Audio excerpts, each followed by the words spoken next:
విస్తరి ముందేసి పస్తులు పెట్టావే, తీపి వస్తువు చుట్టూ తిరిగే ఈగలు చేశావే. చీచీ చేసి కేలేని మొగుడు గారండాయ్, గుయ్ గుయ్ గుయ్ గుయ్ అంటూ మీదికి రాకుండా గంపెడి పిల్లలతో ఇంటిని నింపావే, సాపాదిండు సంసారాన్ని మేడెక్కించావే.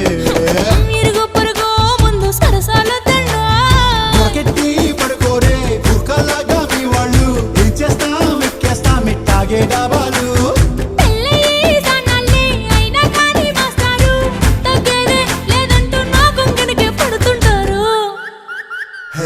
గోదారి గట్టు మీద రామసలకావే,